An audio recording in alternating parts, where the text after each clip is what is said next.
शिवसकाळ मित्रांनो, तर स्वागत आहे तुमचं परत एकदा आमच्या नवीन ब्लॉगमध्ये.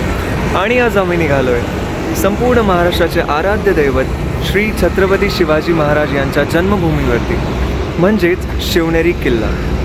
तर आत्ता आपण आहे पिंपरी चिंचवडमध्ये. तर जुन्नर इथून जवळपास 78 किलोमीटर आहे, 78 किलोमीटर आहे.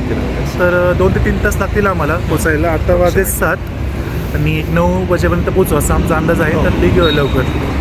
तर चला भेटू तिकडे. थंडी पण खूप आहे, तर तुम्ही बघू शकता. सो गाईज, हे बघा, इथे चष्मा वेगळा असतो, एक म्हणजे रायडिंगचा वेगळा असतो गाडीवर जाण्याचा, आणि त्याचा नॉर्मल घालण्याचा एक वेगळा असतो. असे त्याचं म्हणजे गिअर्स असतात. ते रायडिंग गिअर्स नाही म्हणता येणार याला, आपण थंडीचे गिअर्स आहेत. कारण की आता मी पण गिअर्स घालणार आहेत, टोपी, मास्क आम्ही सगळं लावणार आहे. कारण खूप त्यांना आपलं सामान, आता हे सामान आहे सगळं असं आमची आवरावरी चालू आहे.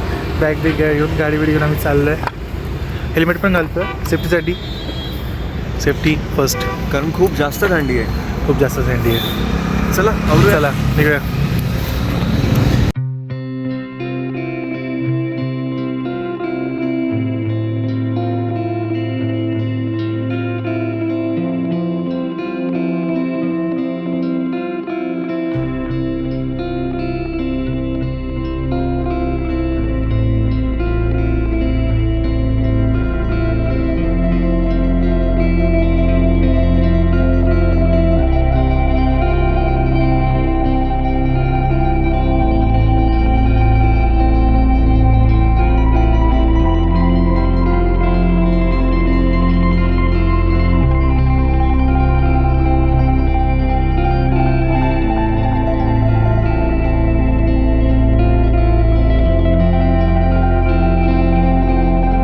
मित्रांनो, आत्ता आपण आलो आहे नारायणगाव बसस्थानकपाशी. हे बघा, तुम्ही बॅक साईडला बघू शकता, इकडे हे आहे नारायणगाव बसस्थानक.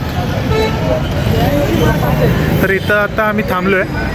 हो, आणि आम्ही इथे आल्यावर जरा ब्रेक घ्यायचा विचार केला, कारण की आम्ही काही सकाळपासून खाल्लं नव्हतं. मग आम्ही इकडे पोहे खाल्ले आणि चहा पिली. तर मग आता इकडून पुढे आपल्याला जिथं जायचं आहे, अजून इकडून 19 किलोमीटरचं डिस्टन्स आपल्याला कव्हर करायचं आहे अजून.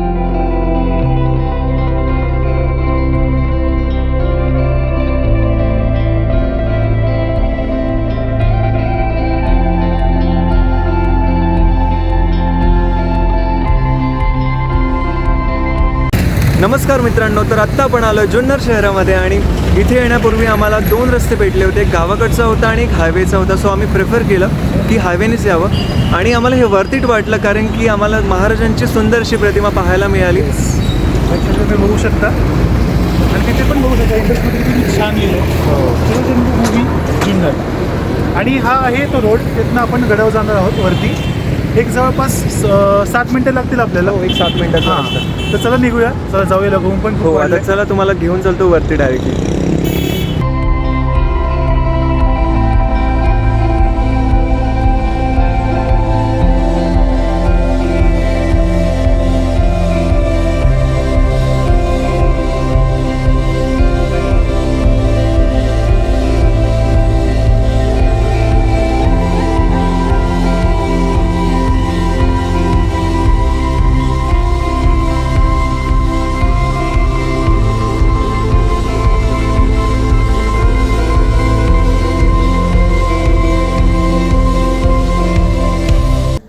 तो मित्रांनो, आपण फायनली पोचलो आहे शिवनेरी गडावर. तर हे बघा, ह्या पायऱ्या आहेत, स्टेअर्स वरपर्यंत जातात पहिल्या दरवाजापाशी. तिथेच पहिला दरवाजा कुठला रे? महादरवाजा. महादरवाजा. तर मित्रांनो, आत्ता आपण आलोय गडाच्या पहिल्या दरवाजाजवळ, ज्याचं नाव आहे महादरवाजा. आणि जसं की इथे मेन्शन केलं आहे की त्या 2 बुरुजांच्या मध्ये हा दरवाजा बांधला गेला आहे. या इकडे तुम्हाला दाखवतो मी. त्याची खेळे पण खूप असे मजबूत आहेत, अजून टोकदार आहेत. आणि आतल्या बाजू 2 असे खोल्या आहेत बघा, दोन्ही बाजूला इकडे. आणि या साईडला वरती पायऱ्या दिल्या आहेत, कारण की वरतून असं पूर्ण एरिया कव्हर होतो. सो मित्रांनो, ह्या दरवाजाचं नाव आहे गणेश दरवाजा. हा दुसरा दरवाजा आहे गडावरचा. तर तुम्ही ह्याच्यामध्ये बघू शकता, ह्या 2 बुरुज आहेत, त्या बुरुजांच्या मध्ये हा दरवाजा आहे. आणि त्याच्यावर ह्या सुंदर अशा भूमिका रेखाटलेल्या आहेत बघा, दगडामध्ये कोरलेल्या आहेत, किती छान प्रकारे रेखाटलेल्या आहेत बघा. आणि हा दरवाजा पण तुम्ही बघू शकता, ह्याला नुकिली किती खिळे आहेत बघा. किती मजबूत दरवाजा आहे लाकडाचा हे बघू शकता. खूप छान असा दरवाजा आहे, गणेश दरवाजा. गडाचा दुसरा दरवाजा. चला पुढे जाऊ आता आपण. नमस्कार मित्रांनो, तर आत्ता आपण आलोय गडाच्या तिसऱ्या दरवाजाकडे, ज्याचं नाव आहे पीर दरवाजा. आणि त्याच्या एक्झॅक्ट समोर एक दरवाजा आहे जो तुटलेल्या अवस्थेत आहे. हो, आणि या साईडला इकडे एक छोटी स्पेस पण आहे जिथून नजर ठेवण्यात इथून पूर्ण एरिया कव्हर होतं. बघू शकता तुम्ही.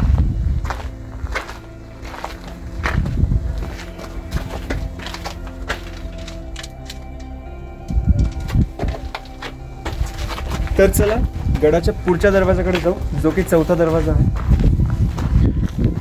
तर मित्रांनो, आम्हाला एक गोष्ट सांगायची होती गडाबद्दल. हो, म्हणजे इथे आल्यापासून आम्ही एक गोष्ट नोटीस केली की या गडावरती स्वच्छतेची खूप काळजी घेतली आहे आणि जागोजागी त्यांनी छोटे छोटे असे डस्टबिन ठेवले आहेत जेणेकरून कचरा होऊ नये म्हणून. सो आमची पण एक रिक्वेस्ट आहे तुम्हाला की तुम्ही जेव्हा याल ह्याचा यूज नक्की करा, जर तुम्ही प्लास्टिकचा जर वापर कराल तर. हे सांगायचं होतं ॲक्च्युली. तुम्ही जे काही रॅपर्स वगैरे आणले असतील तर ते काळजीपूर्वक डस्टबिनमध्ये पडतील, ठेवू आपण. तर ह्याची काळजी घ्या, म्हणजे जेणेकरून आपले गड स्वच्छ आणि सुंदर राहतील. तर मित्रांनो, आत्ता आपण आलो आहे गडाच्या चौथा दरवाजा म्हणजेच हाती दरवाजापाशी. तर तुम्ही त्याच्याकडे बघू शकता. तुम्हाला तो फर्स्ट टाईम दिसणार नाही, कारण की तो त्याची बांधणीच अशी करण्यात आली आहे की शत्रू जेव्हा चढाई करतो त्याला जोपर्यंत तो तिथं पोहोचत नाही तोपर्यंत त्याला दरवाजा दिसत नाही. त्यामुळे तिथं मावळे दबा धरून बसलेले असतात की शत्रूवर हल्ला करण्यासाठी. हे दरवाजे वैशिष्ट्य आहे. तर चला आपण बघूया, तुम्हाला अजून डिटेलमध्ये दाखवू आम्ही.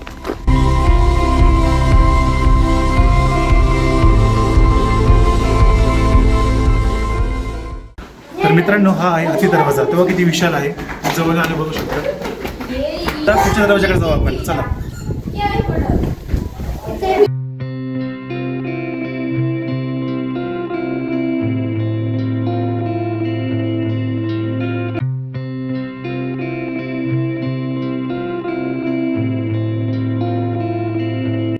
तर मित्रांनो, आता आपण चाललोय शिवाई देवी मंदिर आणि शिवनेरी लेणी समूह पाहायला.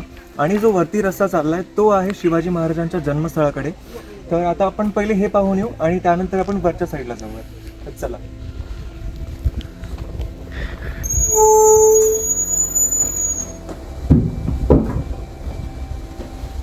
किती छान कन्स्ट्रक्शन आहे. खूप छान आहे. हो, इथे बसण्यासाठी पण खूप छान आहे.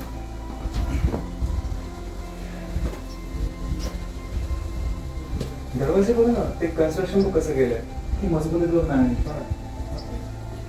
आणि अजूनही तसेच तसेच आहे. आहे, तेच. तर मित्रांनो, आता आम्ही शिवाई देवी मंदिरात दर्शन घेऊन आलोय आणि आतमध्ये फोटो आणि व्हिडिओ काढण्यास मनाई आहे म्हणून आम्ही आतले सीन्स घेतले नाही. तर तुम्हाला बाहेरचे आम्ही दृश्य दाखवतो. खूप सुंदर आहे, पाहू शकता तुम्ही इकडे.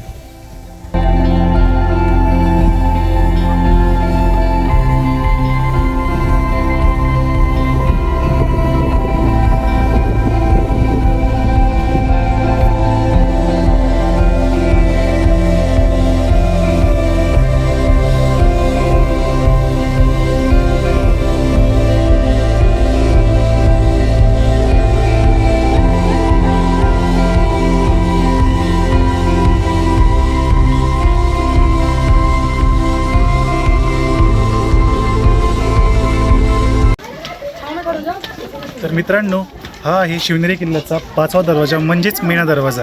या दरवाजाची खासियत अशी की ह्याचे बुरुज आणि भिंत समान आकाराचे आहेत आणि ह्याच्या मागच्या बाजूला एक छोटीशी रूम आहे. एवढंच. तर आपण आता जाऊ पुढच्या दरवाजाकडे. चला.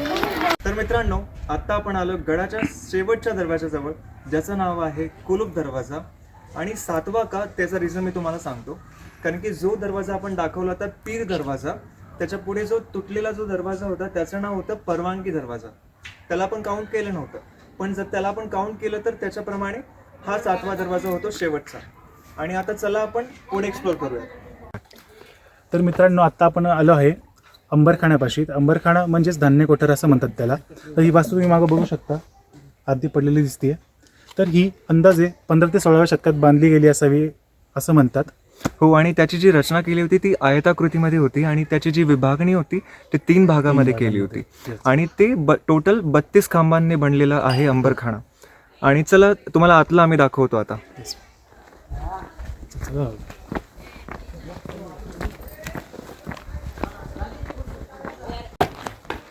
तर चला आपण आतमध्ये जाऊयात.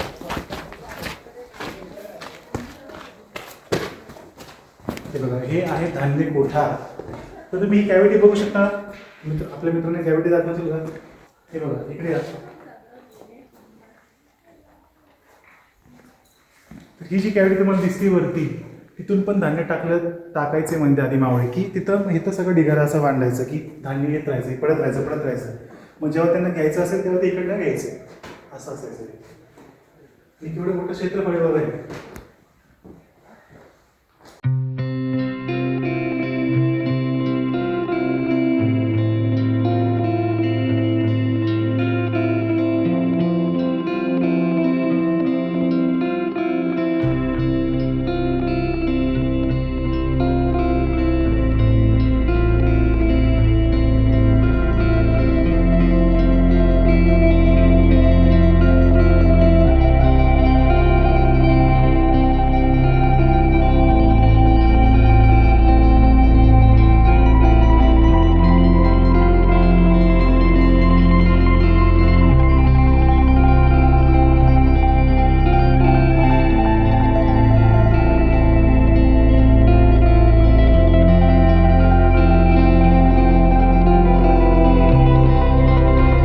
तर मित्रांनो, आत्ता आपण उभे आहोत श्री छत्रपती शिवाजी महाराज यांच्या जन्मस्थान या ठिकाणी. आपल्या मागच्या बाजूस तुम्ही बघू शकता, इथे आपल्या महाराजांचा जन्म झाला होता.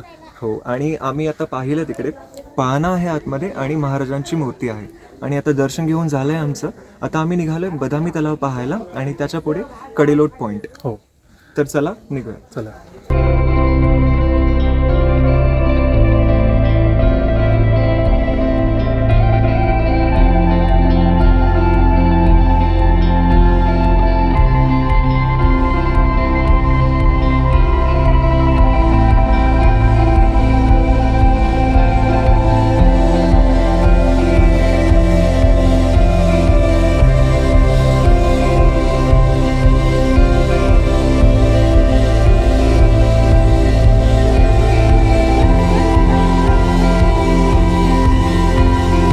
तर मित्रांनो, आता आपण एक गडाच्या शेवटच्या पॉईंटवर आहोत आता, म्हणजेच कडेलोट पॉईंट. तुम्ही आमच्या बॅक साईडला बघू शकता, हा कडेलोट पॉईंट आहे. इथून खाली खूप खोल दरी आहे. तिथं जर कोणाला शिक्षा सुनावण्यात आली गडावर, तर कडेलोट पॉईंटवरून त्याला ढकलून देत होते, म्हणजे गेला, आयुष्य संपलं त्याचं, ही शिक्षा होती त्याची. तर याचबरोबर आमचं पूर्ण गड फिरून झालं आहे आणि आम्हाला खूप छान वाटलं, कारण की आम्ही आपल्या महाराजांची जन्मभूमी पाहिली. आणि म्हणजे आत्ता वाजलेत किती, 4:15 वाजलेत. आम्ही निघालो होतो कधी 7 वाजता निघालो होतो घरातून. खूप छान एक्सपिरियन्स होता आजचा. आणि जर तुम्हाला व्हिडिओ आवडला असेल तर नक्की लाईक करा, कमेंट करा आणि शेअर करा आणि सबस्क्राईब करायला विसरू नका. जय शिवराय सर्वांना. छत्रपती शिवाजी महाराज की जय. तर मित्रांनो, आजचा व्हिडिओ आपण इथे संपवतोय. तर भेटूया एका नवीन ब्लॉगमध्ये. आणि पाहत राहा ब्लॉग विथ रितेश आणि उदय. चलो, बाय बाय.